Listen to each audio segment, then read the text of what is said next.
Muy buenas tardes, bienvenidos una vez más a su programa Café Psicoanalítico.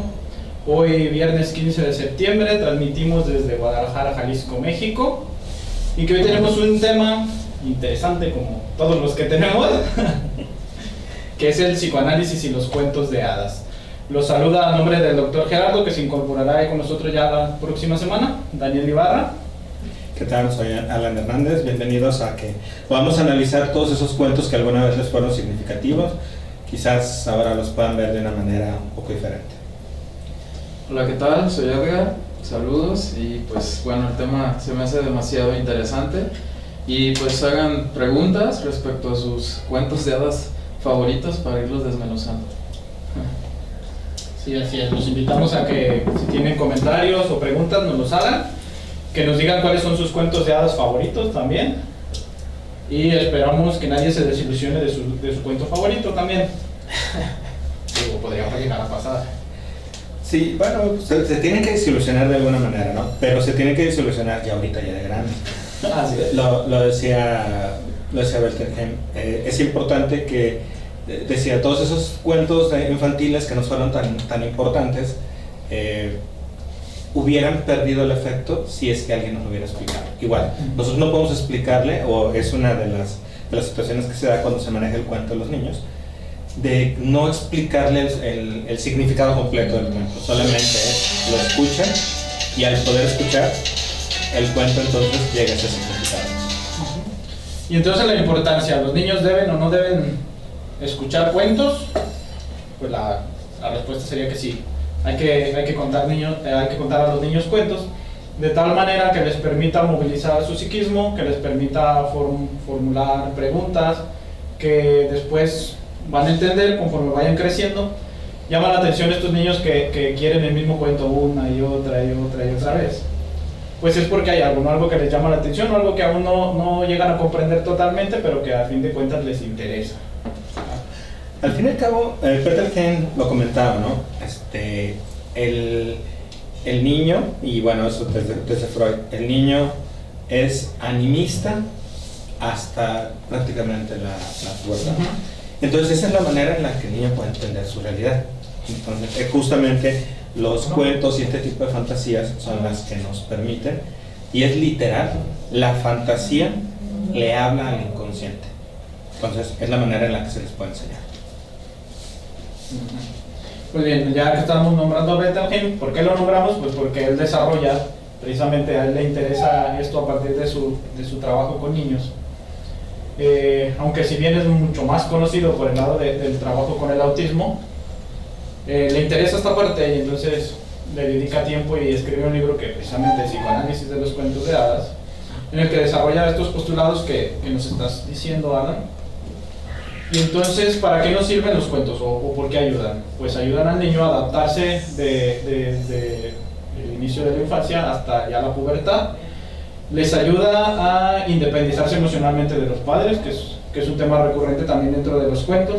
Les ayuda a exteriorizar los miedos que sienten, como la madurez, la responsabilidad de salir creciendo, enfrentar los miedos, proyectar esos mismos miedos en personajes que la bruja, los dragones, calabozos oscuros y todo eso. Entonces el cuento va a ayudar al niño para que pueda exteriorizar las cosas positivas y negativas, y al mismo tiempo, una vez que entiende el cuento, modificar su actuar, su conducta, y actuar de la manera como él cree conveniente, que generalmente es como el héroe, como el personaje principal, que generalmente se conducen de la manera correcta y de la manera buena. Claro, lo que comenta Welterheim también es que, bueno, esa es la manera en la que los niños le dan el sentido a su realidad. La manera en que el adulto ve el mundo no le cuadra al niño, no lo entiende. Entonces, esto le da mucho sentido.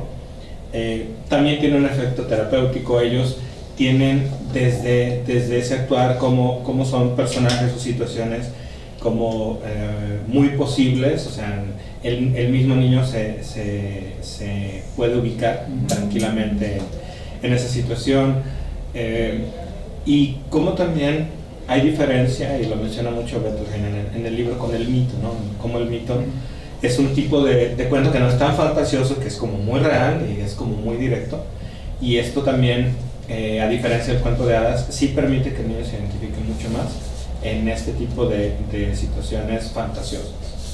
Sí, refiriéndonos un tanto a lo que hay del mito y del cuento de hadas, Bettelheim hace una referencia ahí en cuanto a la distinción que hay. El mito es ciertamente muy concreto y a la vez también es muy crudo, no como en el cuento de hadas, que en el cuento de hadas siempre tiene un final feliz. Esa parte para el niño le ayuda mucho para desarrollarse en cuanto a su principio de realidad y su principio del placer. Ya lo mencionaba, también hay otra diferenciación en cuanto a la fábula.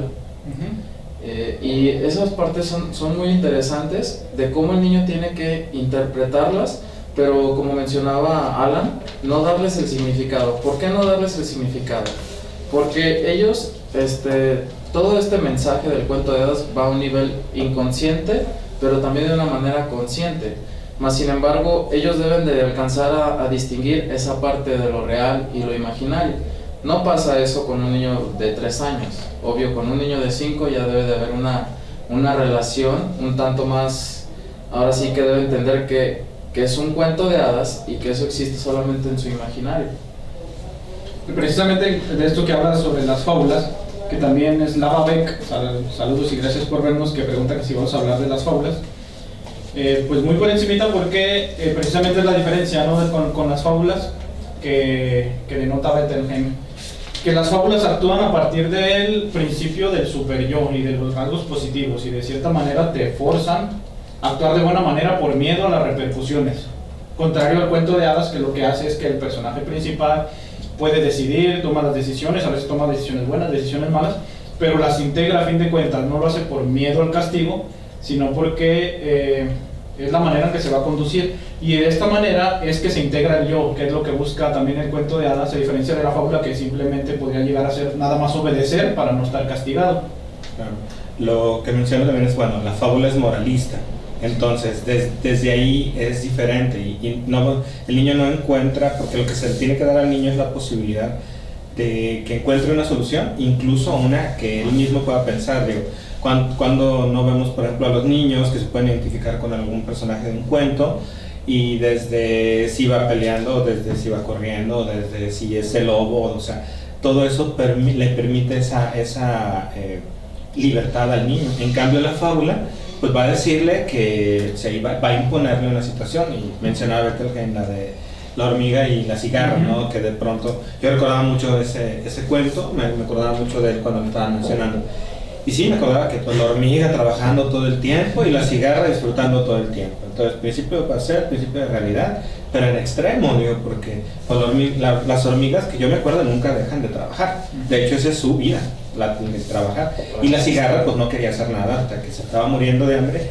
Y de hecho, el cuento lo menciona Bettelheim, o sea, termina en, pues, como tú no juntaste comida para el invierno, y bailaste todo el verano, quiere decir que también en invierno puedes bailar. O sea, es un super yo castigador, la fábula. Entonces creo que sí hay que tener cuidado con eso.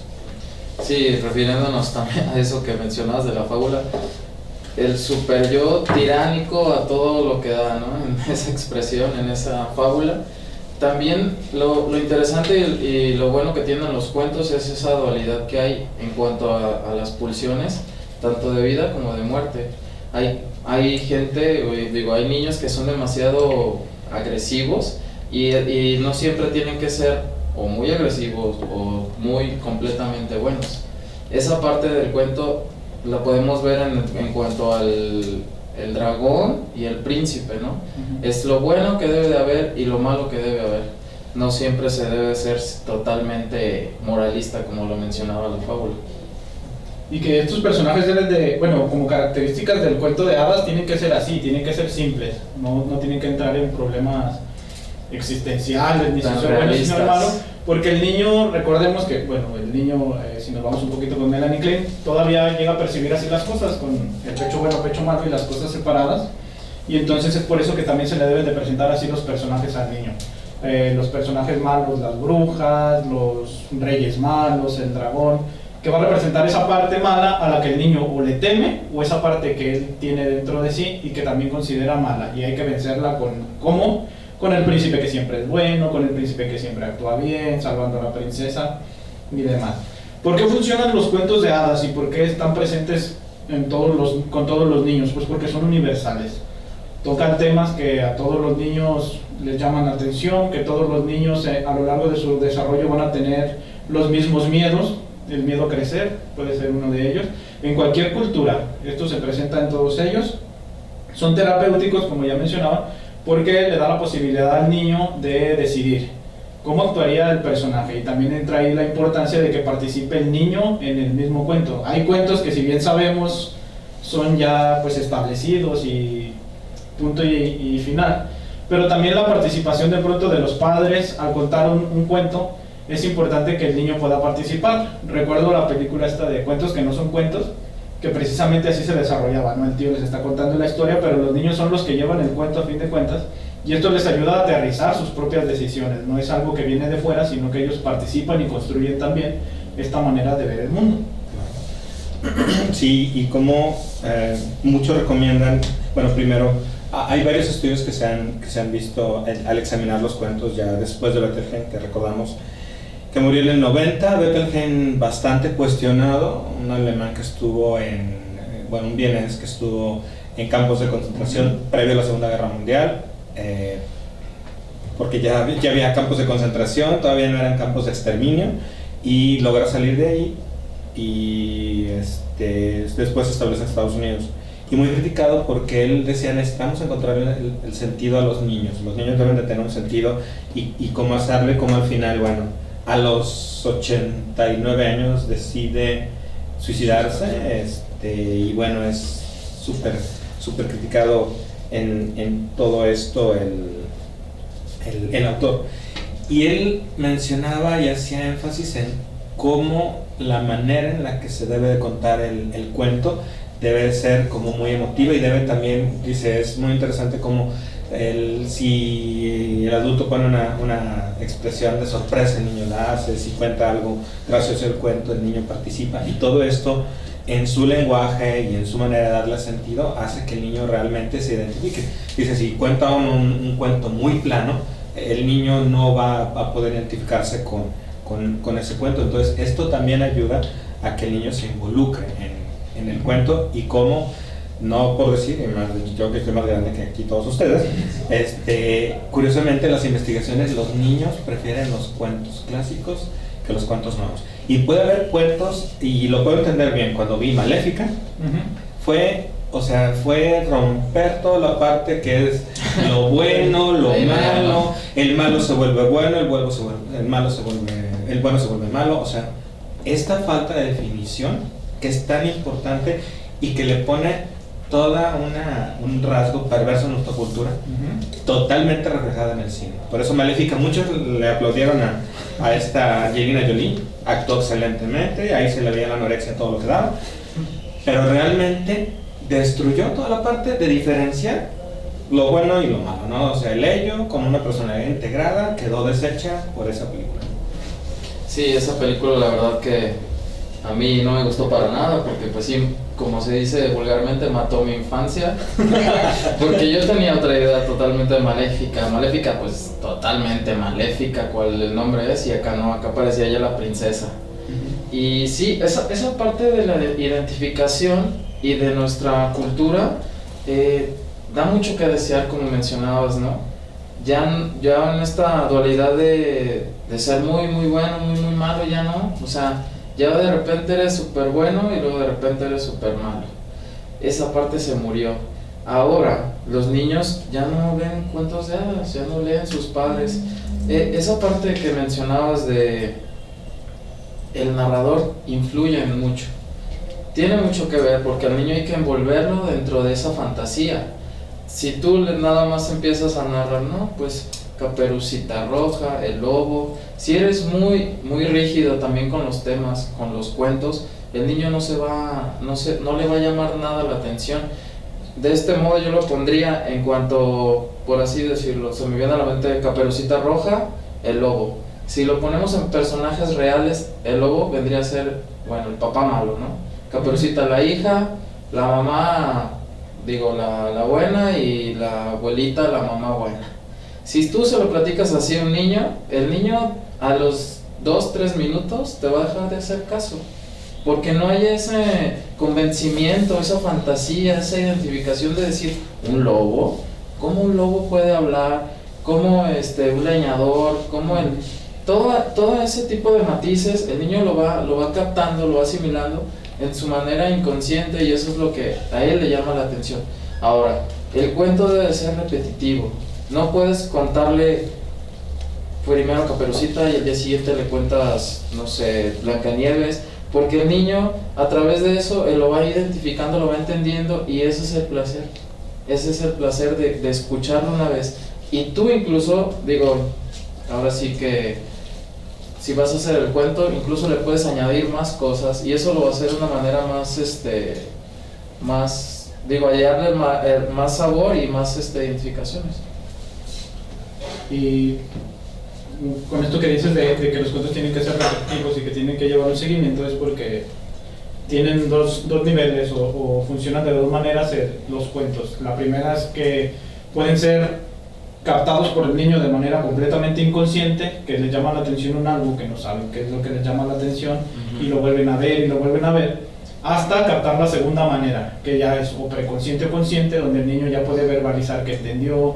Lo vemos también de pronto con los niños que repiten el cuento, y mañana otra vez, pero también con los que ya saben qué va a pasar. Si ya saben qué es lo que va a pasar adelante del cuento, es porque ellos ya interiorizaron esa cuestión, ese problema, y entonces ellos ya pueden llegar a conocer una respuesta y la van a dar. Hay ocasiones en que el niño, a pesar de que entiende esto, no lo quiere verbalizar, y pues tiene que ser también respetado esta parte del niño, porque a fin de cuentas, al leerle un cuento estamos hablando de su inconsciente, y estamos hablando de la intimidad del propio niño, y que tampoco se vale meterse con eso. O sea, cada niño tendrá su nivel de comprensión, y hay que adaptar también el cuento a eso. Sí, lo que justamente esto que mencionas, dice que el niño, bueno, el padre puede ver en dónde está atorado, en dónde está reflejado incluso él dentro de esta historia, y es algo que se le tiene que respetar al niño. Y si pide que le cuenten el cuento 15 veces, pues 15 veces serán. Yo no recuerdo, o yo no sé si alguno de los que nos escuchan recordarán los cuentos y cuántas veces pedían que fueran contados, ¿no? Pero sí recuerdo mucho un cuento que yo pedía que me fuera contado, bueno, cientos de veces. Dice mi mamá, ya sabía que te iba a acabar. Era ese cuento exactamente el que necesitabas. Y esto, como decías, refleja mucho en dónde está atorado, o en cómo se le está dando significado y sentido a ese mundo, y que también son terapéuticos, o sea, también cumplen una función terapéutica los cuentos, y cómo el niño necesita de ese cuento para tratar de darle sentido y salida a eso que le preocupa. Sí, también estaba leyendo el de los 3 cochinitos. Ese cuento es muy bueno para el niño en cuanto al principio de realidad y el principio de placer, ya que se identifica en uno solo. En los 3 cerditos es uno solo, y tiene un conflicto ahora sí con el lobo, que es el que empieza a soplar y soplar. Esa parte nos enseña que el niño, entre más chico, tiene una manera de vivir muy, muy light, porque el primero lo hace de paja, el segundo lo hace de palos, y el tercero, ya más maduro, que es como lo ejemplifican, aparte de ser más grande, lo hacen de ladrillo y cemento. Esa parte se me hace muy buena. Yo me voy a meter un poquito más. Se lo estaba contando a mi hijo hace unas 2-3 semanas, y se me hace la manera más práctica para irlos enseñando a cómo madurar poco a poco. ¿Por qué? Porque esto a nivel inconsciente tú le vas diciendo que no importa, tú estás pequeño, no puedes correr y luego volar, debes ir poco a poco. Esa parte es muy interesante, porque debe de entender que no del de paja te vas a brincar a hacer el del cemento y todo eso. se me hace muy bien también como ejemplifican del lobo, ¿no? Ese lobo malvado que trata de engañarlos, engaña a los dos y se come a los dos primeros, pero al tercero ya no se lo come. Esto mencionaba Bettelheim, que el niño, a pesar de que identifica que el más grande no es devorado por los otros, a pesar de que termina no sobreviviendo los otros dos, no es traumático para el niño, porque el cerdito más grande lo identifica como el ganador, a pesar de que ya se había comido a los otros dos. Entonces, esa parte del cuento de hadas lo tiene, lo que no tiene el mito y lo que no tiene la fábula, de no ser trágico. Sí, este cuento está bueno, a mí me gusta bastante, y precisamente por esa evolución de la que hablamos, que tiene que ver también con el terror o miedo que todos los niños tienen, que es precisamente a crecer y las responsabilidades. El primer cerdito que construye de paja, pues obviamente no se involucra mucho con las responsabilidades, hace todo ahí, ahí se va, y nomás por hacerlo.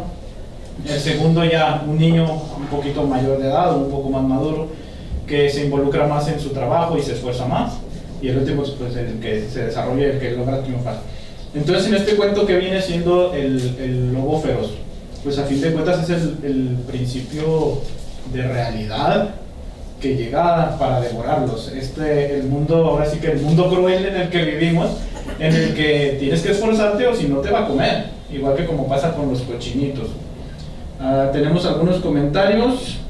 Saludos para todos los que nos están viendo.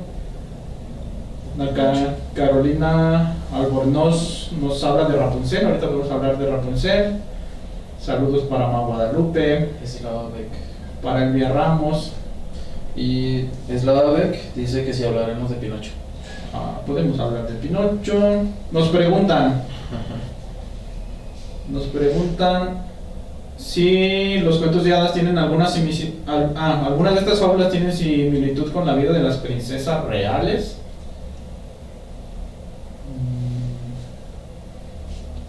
Pues las reales de Diana, creo que quedan muy pocas princesas en el mundo. Qué bueno. No estoy seguro. Sí, no conozco tanto la revista Oda Nuestra como las preferidas, entonces no tengo idea de qué era la realeza, y fuera de la vida de Diana, creo que no conozco gran cosa de princesas reales. Marisol Vallardo, un saludo, pregunta si podría tener relación la doble moral con el hecho de la falta de división entre bueno y malo, como en la película de Maléfica. La doble moral. Pues en la película lo presentan no como una doble moral, sino más bien como una persona integrada que puede tener ratos buenos, ratos malos, no tanto como una doble moral. Sí, quizás yo creo que cuando hablamos de doble moral estamos hablando de alguien que no es coherente en su vida. Esto es, una cosa es lo que pienso, otra cosa es lo que hago. Creo que más que una doble moral, y ahí quizás pudiéramos tener como una parte como un poquito más perversa, yo creo que sí está hablando más simbólicamente de cómo aún lo malo tiene cosas buenas, y creo que esa es la parte de la crítica que hay sobre esta nueva versión de Maléfica, porque quiere decir que entonces los malos, no importa que haya hecho mal, pues me hace bueno. Imagínate, si una de las atenuantes fuera de que alguien que mata, es que tuvo una vida difícil en la infancia, pues sí, pero ¿saben qué? Todos tuvimos vidas difíciles en la infancia. La infancia no es una etapa fácil para nadie. Imagínate, estás en un mundo que no entiendes, con reglas que no entiendes, con un pleito constante con los padres, porque es como la parte de individualización, ver a los padres totalmente malos, totalmente buenos, igual que todo lo que te están imponiendo. Entonces, bueno, pues una vida difícil no justificaría un daño provocado acá con alevosía y ventaja, porque fue totalmente ardida, maléfica, porque no se queda con el príncipe, porque la desprecian, y después de decir, pues como ya no te quedas conmigo, pues yo me llevo a tu hija. Entonces, creo que, o sea, o la maldigo y ahí la dejo. Para que ella, si yo no encontré mi satisfacción emocional y sexual, porque habla mucho de esto, pues tu hija tampoco. Entonces, ¿qué crees? Pues la misma maldición que yo voy a tener, nomás yo despierto y ella dormida, se la voy a dar. ¿Y cómo difuminar esto? Hace las posibilidades de decir, bueno, puedo transgredir, porque al fin y al cabo mi historia me perdona. Creo que esa es una parte que hay que cuidar mucho. Ahorita que hablas de Maléfica, y si nos vamos un poquito más al cuento ya pues, más tradicional y no esta nueva versión, pues podemos hablar también de La Bella Durmiente, ¿no? Antes de entrarnos ya de pronto a sacar significados y toda esta parte, pues hablar de que precisamente los cuentos de hadas, que son creados desde hace muchísimo tiempo, se crean a manera también como de adoctrinar y de pronto de moldear y de enseñar mensajes a los niños, y no tan niños. Los cuentos de hadas antes no eran solo para los niños, era para prácticamente todas las personas, y que si nos adentramos en ver el simbolismo y el significado de todos los cuentos, podemos descubrir muchas cosas que de pronto hasta nos llegan a asustar. Hablando de La Bella Durmiente, el simbolismo de permanecer dormida durante 100 años, de permanecer pura, al final de cuentas, de aplazar la relación sexual, pues es eso, es enseñar a los niños y personas en aquel entonces adultas el esperar, sí, al final de cuentas, el príncipe azul. esperar, no nomás el príncipe azul, sino más bien es la parte de guardar la castidad y guardar la virtud y postergarla para después. En el caso de La Bella Durmiente, pues pasaron 100 años, ¿no? Sí. Y es esto de apagar y dormir las pulsiones sexuales a fin de cuentas. Y algo interesante cuando se ve realmente, y lo que nos contaban de los cuentos, es que la Cenicienta no termina con un beso del príncipe. Realmente en la historia, el príncipe no iba a ver si todos los días se despertaba y iba literalmente a abusar que la otra estaba dormida, y cuando la embaraza y cuando va a tener el niño, entonces despierta. Entonces es también como esta sexualidad dormida en el momento en que como haya sido, pues es ejercida, aunque sea dormida, y que eso pues muchos deben de conocerlo, que parece que está teniendo relaciones sexuales con una dormida, y bueno, pues se despierta.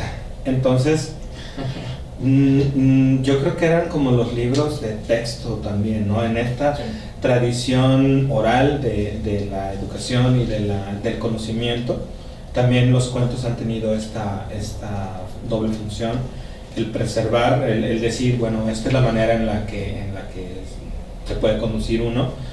Tú tienes las opciones, tú puedes ser un lobo que se come a todos y terminar siendo comido, o puedes ser un cochinito que hace las cosas bien, que se esfuerza, que mientras los otros están tirados ahí sin hacer nada, o en su casita de paja o en su casita de madera, tú haces una casa que te cuesta trabajo, que a lo mejor ya no está tan cochinito, pero después lo recuperas, va a dar un fruto, y el fruto es como la madurez, ¿no? Que también es importante.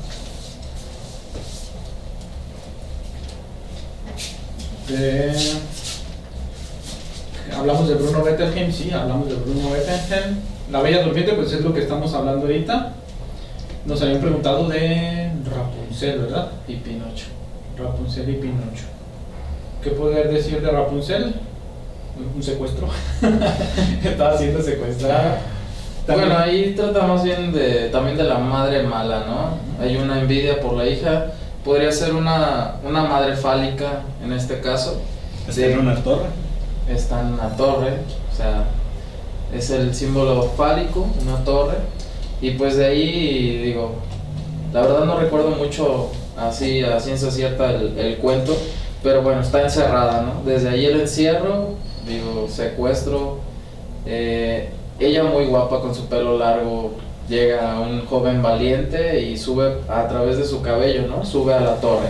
Y aquí podemos darle significado al pelo largo. Los niños son los que tienen el pelo corto.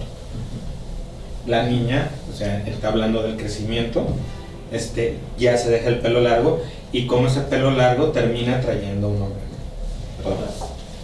Y la belleza, a fin de cuentas, como decías, como la envidia por la belleza es eso, pues te encierro porque estás floreciendo, está despertando tu sexualidad, dejas de ser niña, estás atrayendo a hombres, la mamá mala compite por ese mismo atractivo, pues te encierro y yo me quedo disfrutando todo.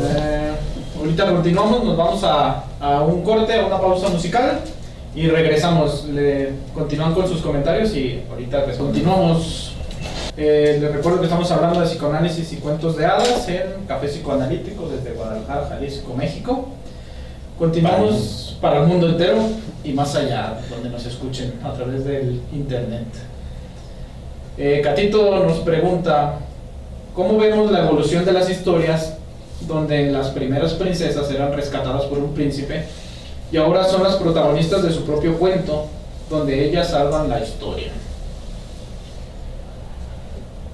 Híjoles, pues muy bien, porque pues esto les está enseñando a las niñas que no necesitan hombres y entonces cuando no necesitan el príncipe, pues van a seguir la misma tradición. Ahorita todas las mujeres aúllan porque de pronto llegan a las consultas y me dicen, es que no encuentro pareja, ni la vas a encontrar porque es una princesa que te vas a salvar tú sola. Agarra tu pelo, córtalo, pasa una liana y lárgate de la torre.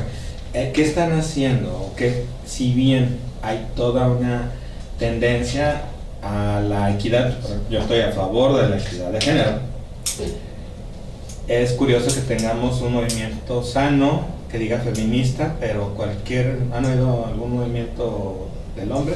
Yo no he visto ningún movimiento hombrista. Si nuestro equivalente es el machista, pues estamos fregados de entrada. Entonces, bueno, pues en esta parte yo creo que ¿qué les están enseñando a las niñas?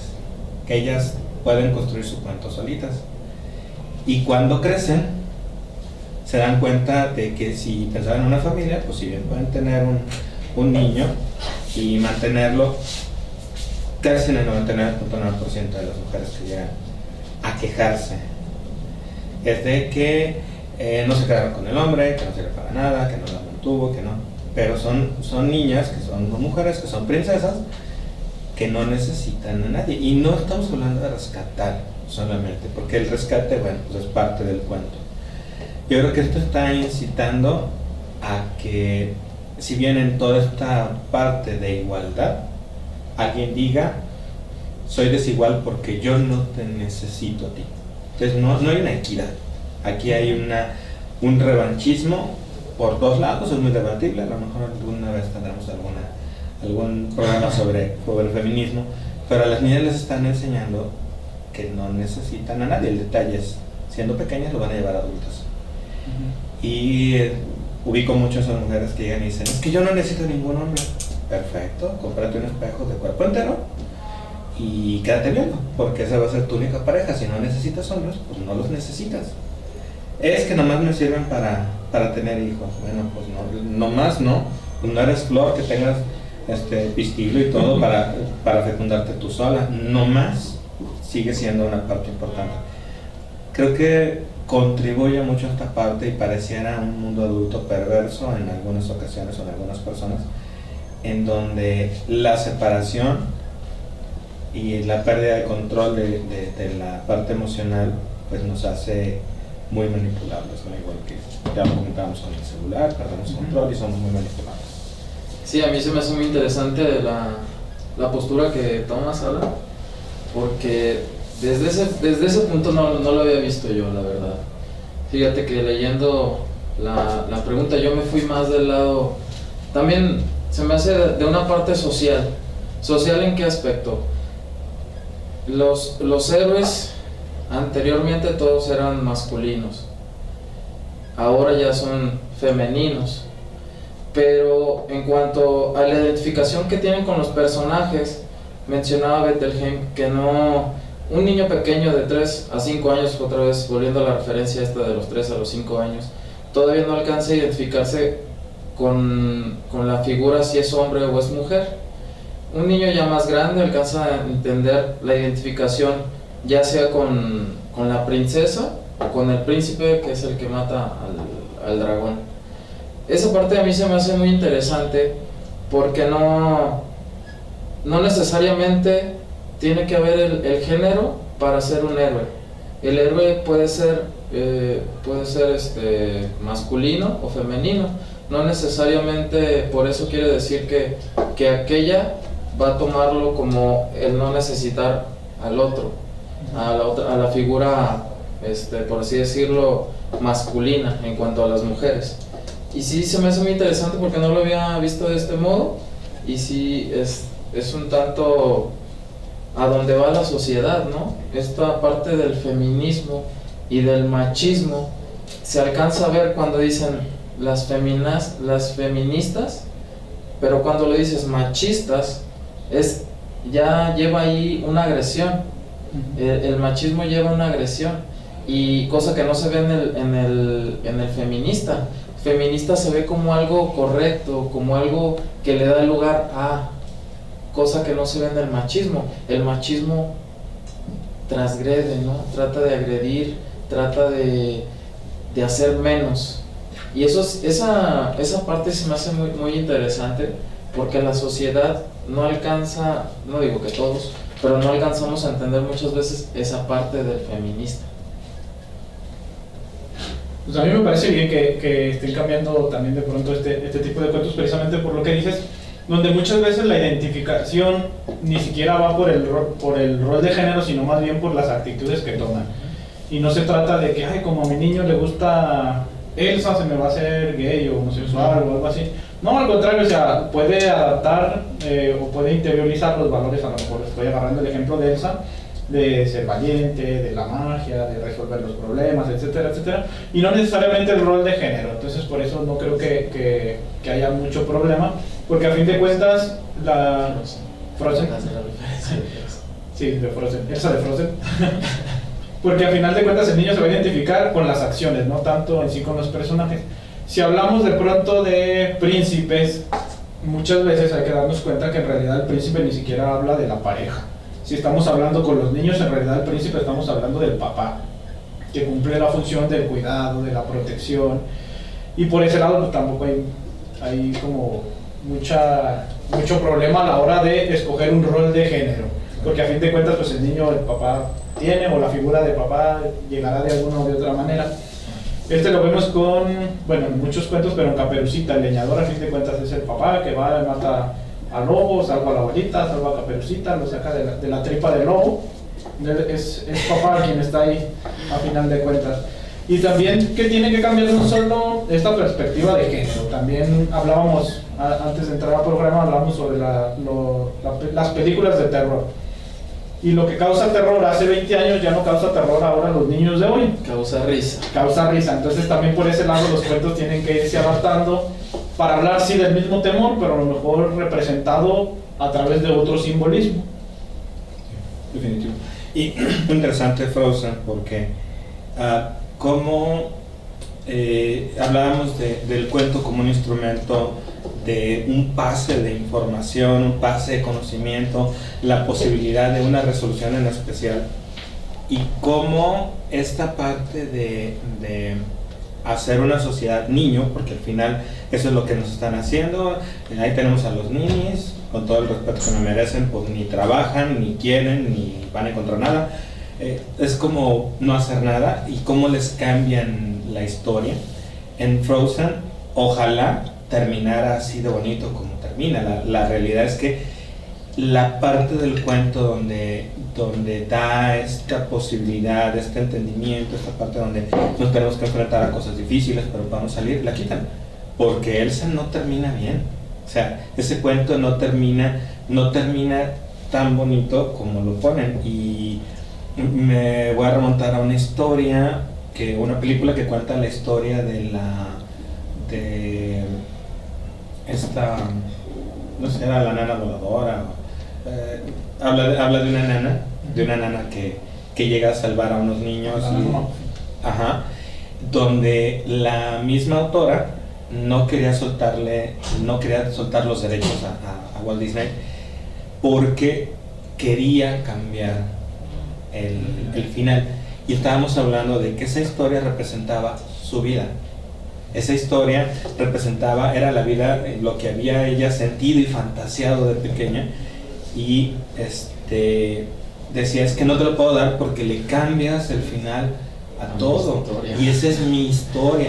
Y al final, bueno, terminan, porque el chiste era leccionar a la que no quería soltar la historia, que al final sí terminó soltando la historia, pero se ve cómo interviene para decir es que tú estás transversando lo que yo estoy diciendo, lo estás alterando, estás poniendo a mi vida, le estás cambiando un montón de cosas. Claro que era adaptarlo a los niños y tenía que estar, pero al final termina cambiándole el final, poniéndole un final bonito. Y bueno, pues ella dice cómo salvó a la nana, porque le cambió su final, que era donde moría el padre, y le daba mucha, y eso había marcado toda su vida, y que había sido tan importante en la vida de ella, porque al fin y al cabo, que pasar eso con el padre la había llevado donde estaba, y él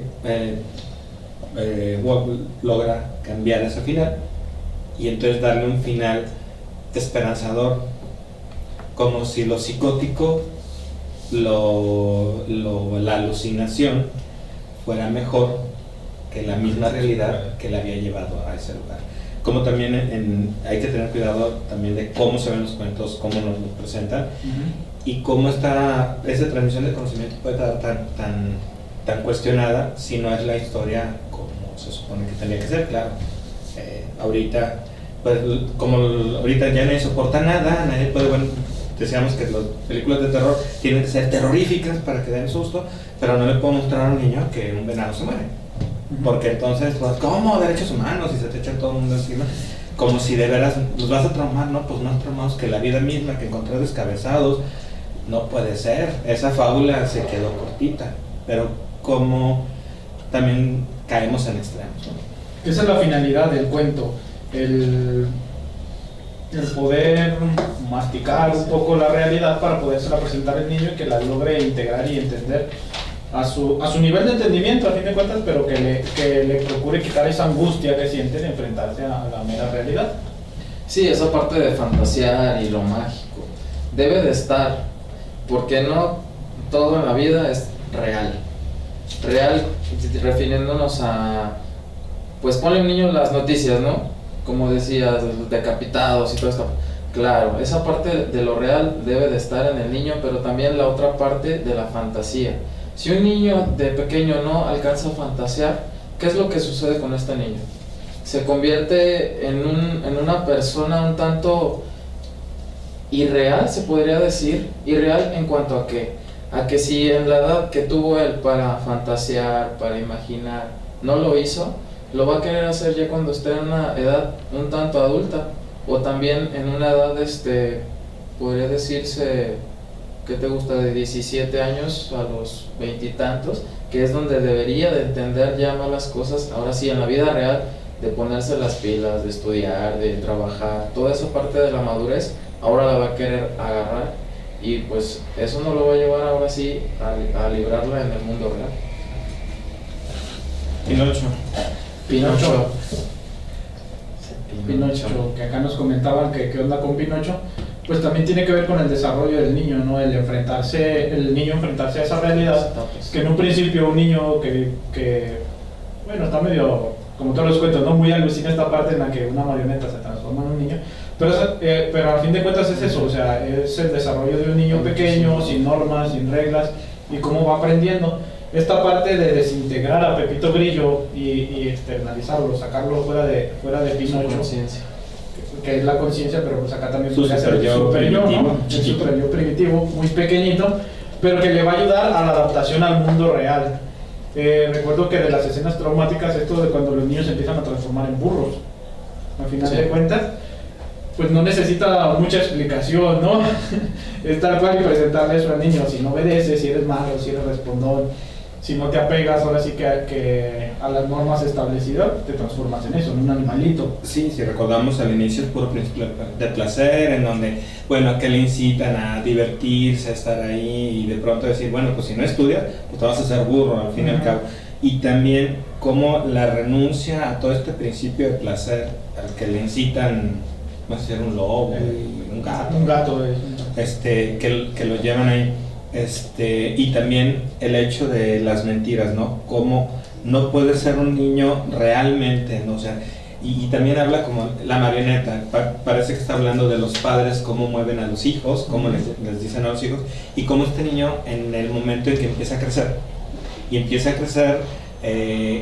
decidir y empieza a tomar decisiones, como es importante que tome estas decisiones, y al fin y al cabo el poder tomar las decisiones adecuadas lo hace en un niño real, ¿no? La mamá, bueno, que ya le dice, pues ahora sí puedes hacerlo solo tú, ya vimos que si mientes tienes un castigo, porque le está diciendo, hay una consecuencia de mentir, hay una consecuencia de no trabajar, hay una consecuencia de no ayudar, y cuando logra renunciar a esto, ya le permiten la entrada a un mundo más rápido.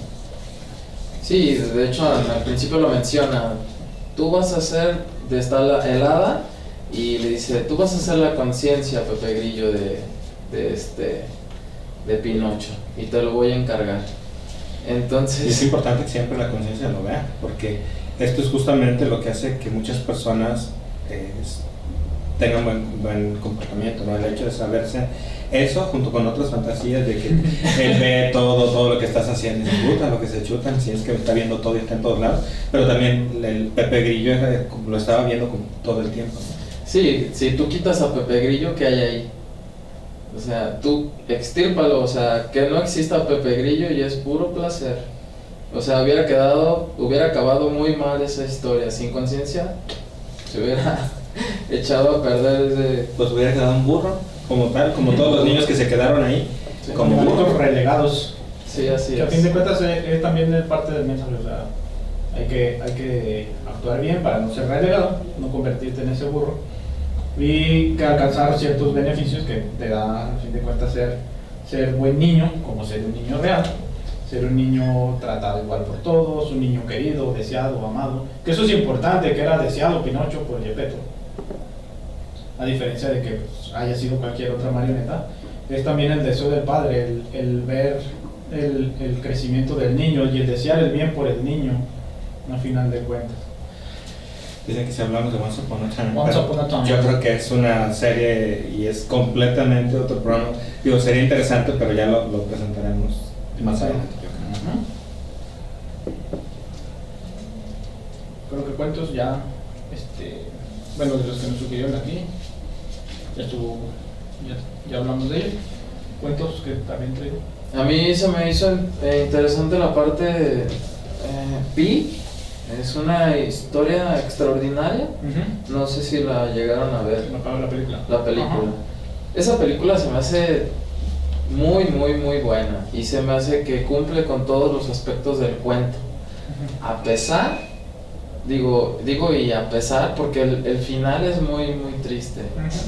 Y se me hace muy interesante la manera en que lo adopta el que está contando la historia, porque él lo narra. Y esa es la parte interesante del cuento.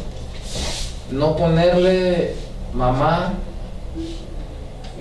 papá y las demás gentes en lo real, sino convertirlos ahora sí que en animales, en algo más suave, algo más digerible.